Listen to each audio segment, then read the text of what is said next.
I am a god. The movie kicks off in a prison where we meet a character named Needy. She's one of the inmates and lands herself in trouble after suddenly attacking a guard. As punishment, she's thrown into solitary confinement. Sitting alone in the tiny cell, Needy starts telling us her story. I'm working the back and body calorie burning, whole body muscle tone movements. And I want you to see the show. Okay.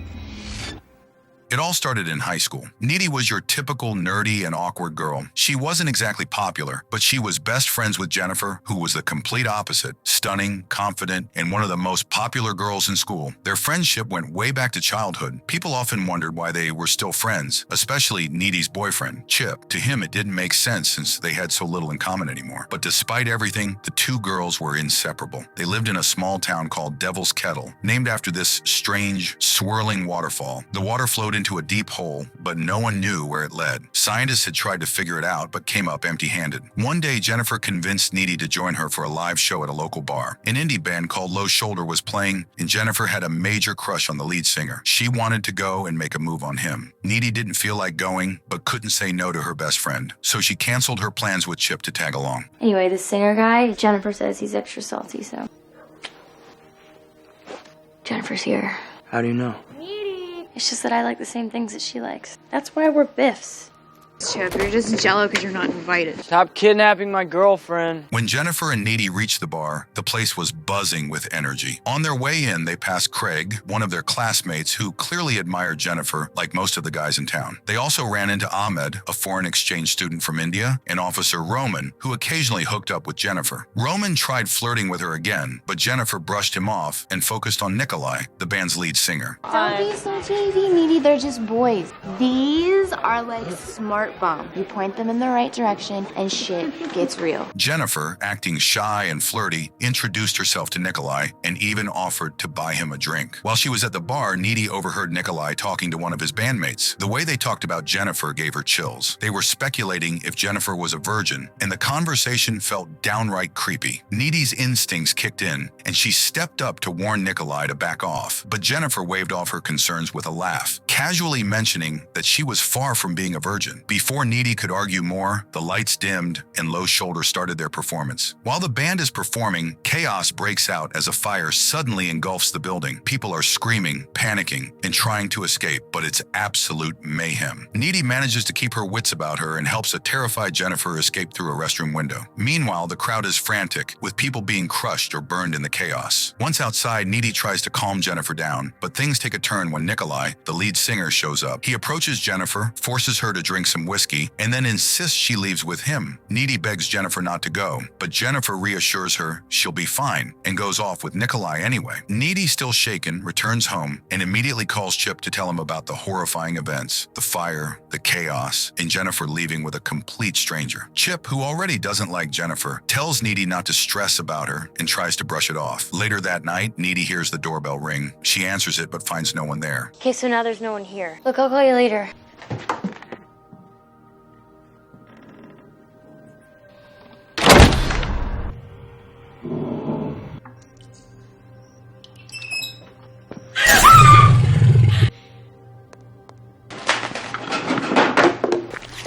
My mom got that episode.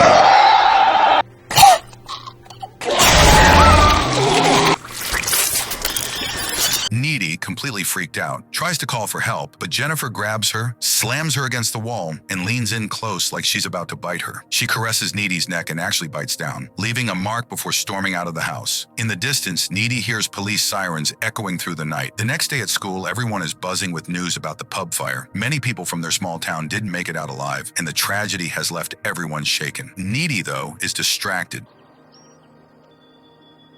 Don't tell my mom, but I never tell on you. To Needy's shock, Jennifer shows up at school looking completely normal. No blood, no signs of the terrifying events from the night before. Even more disturbing, Jennifer seems completely indifferent about the people who died in the fire, some of whom they both knew personally. When Needy tries to talk to her about what happened at her house, Jennifer acts like she doesn't remember anything. She brushes it off as if nothing strange happened. Later after class, Needy tries to tell Chip about Jennifer's bizarre behavior, but instead of believing her, Chip dismisses it. it, suggesting Needy might be overreacting or imagining things. Meanwhile, Jennifer has her own plans. She approaches Jonas, Craig's best friend, who is grieving Craig's death in the fire. Jennifer manipulates him by saying that Craig told her they'd make a great couple. Jonas, vulnerable and heartbroken, falls for it and follows Jennifer into the woods. In the woods, they start making out, but something eerie happens. Animals, yes, animals, begin to gather around them, almost as if they're watching. Jonas notices this and stops, startled by the sight. But Jennifer, unfazed, tells him casually that the animals are waiting for something. Before Jonas can even process what's happening, let it all out, kids. later that day, Needy is in her kitchen, cooking and listening to the radio. Suddenly, she hears some surprising news. Low Shoulder, the band she and Jennifer saw perform, has become incredibly popular. The news says they're being praised as heroes for supposedly saving people from the fire. This shocks Needy because she remembers how calm and uncaring they were during the chaos. Virgin Mother. I'll cut off your nutsack and nail it to my door! Around the same time, Jennifer is shown swimming naked in a nearby lake. She looks calm, relaxed, and strangely happy, like she doesn't have a single care in the world. That night, Jennifer calls Needy out of the blue. She sounds cheerful, almost too cheerful, and says she feels amazing. Jennifer even brushes off the tragedy of the fire, casually telling Needy to stop feeling bad because, according to her, people die all the time. The coldness in her tone leaves Needy uncomfortable, and she eventually ends the call when Chip calls her on the other line. Chip sounds upset, and when Needy asks what's wrong, he tells her that Jonas, his neighbor, is dead. Shocked, Needy rushes over to comfort him. Chip shares more details, explaining that Jonas's body was found in the woods, ripped apart in a gruesome way.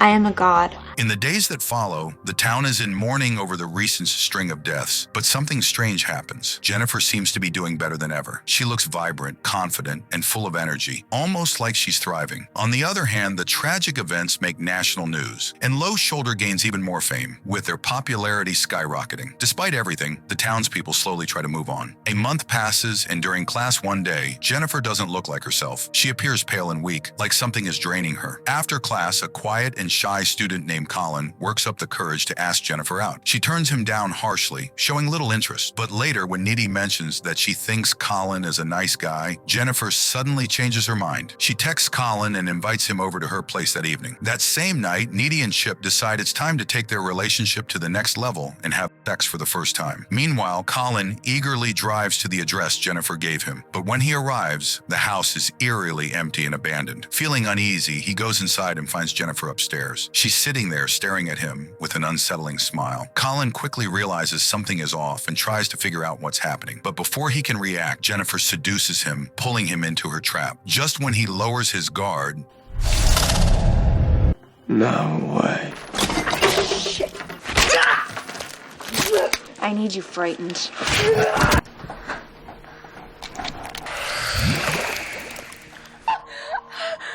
Am I hurting you? Am I too big? I need you hopeless.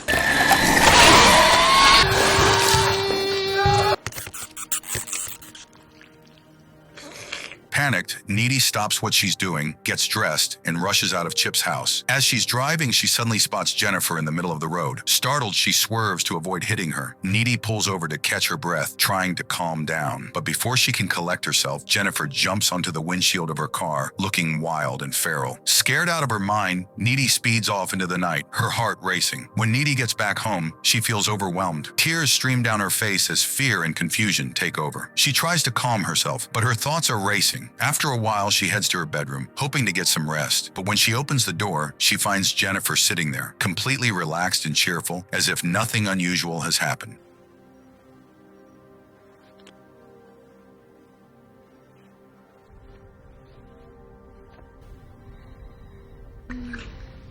She's done with the mysteries and wants to know the truth. Jennifer casually begins explaining what happened that night when she left with Low Shoulder in their van. At first, she admits she was excited, but that quickly changed. As the van headed deeper into the woods, fear took over. She realized something wasn't right. To protect herself, Jennifer lied and told the band she was a virgin, hoping this would make them back off. But the band had other plans. They stopped the van near the infamous waterfall and dragged Jennifer out, ignoring her cries for help. At the site, they tied her up, and Nikolai, the lead singer, began a satanic ritual. He He read out some dark, chilling words before stabbing Jennifer in the chest with a sharp knife, killing her. Afterward, they dumped the blade into the swirling hole near the waterfall to hide the evidence, acting as if what they did was just part of their plan for fame. Jennifer continues her story, saying she doesn't remember much about what happened after that, but somehow she came back to life. Her instincts led her to Needy's house that same night. Jennifer admits that she felt a strange hunger, one that wasn't for regular food. She craved human flesh, but she couldn't bring herself to harm Needy. Instead, Jennifer ran off and encountered Ahmed. Her hunger took over and she killed him, feeding on his flesh to satisfy the craving. Jennifer explains that when she's full, she feels unstoppable, like she's invincible. To prove it, she cuts herself, and Needy watches in horror as the wound heals instantly, leaving no trace. But Jennifer also reveals the downside. When she's hungry, she becomes weak and vulnerable. Needy is overwhelmed by everything she's just heard. Unable to process it all, she tells Jennifer to leave. Jennifer hesitates but eventually climbs out the window, leaving Needy alone to deal with her thoughts.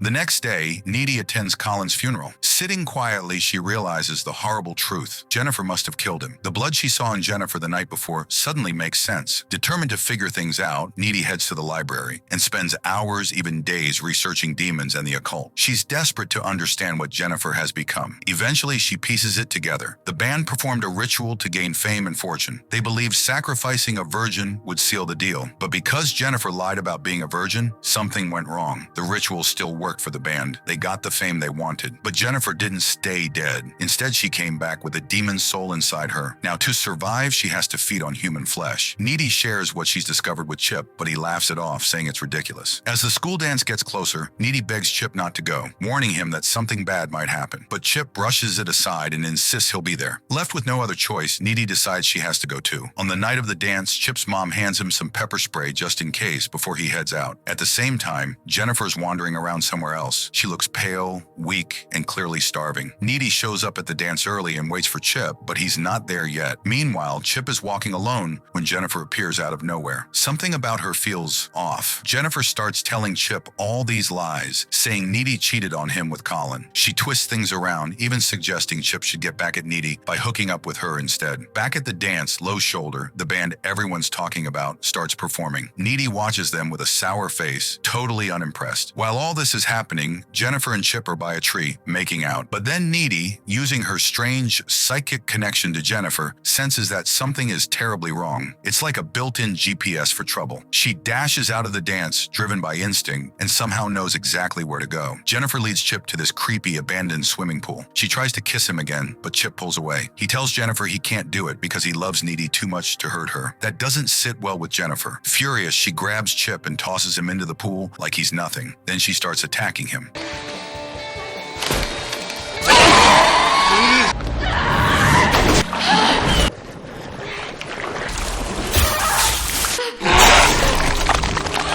She could fly. It's not that impressive. You have to undermine everything that I do. You're a jerk. Wow, nice insult. You got any more harsh digs? You could have anybody that you want, Jennifer. You're just really insecure. Sure, I was the snowflake queen. 2 years ago when you were socially relevant and when you didn't need laxatives to stay skinny. As Jennifer moves closer, Chip finds the strength to fight back. He grabs a metal bar and stabs her right in the stomach before collapsing, completely drained. Jennifer pauses, looking at Needy with a sad, almost distant expression. Without saying a word, she pulls the metal bar out of her stomach and slowly walks away, leaving Needy to kneel beside Chip. In their final moments together, Needy and Chip share a heartfelt confession of love before Chip succumbs to his injuries and dies.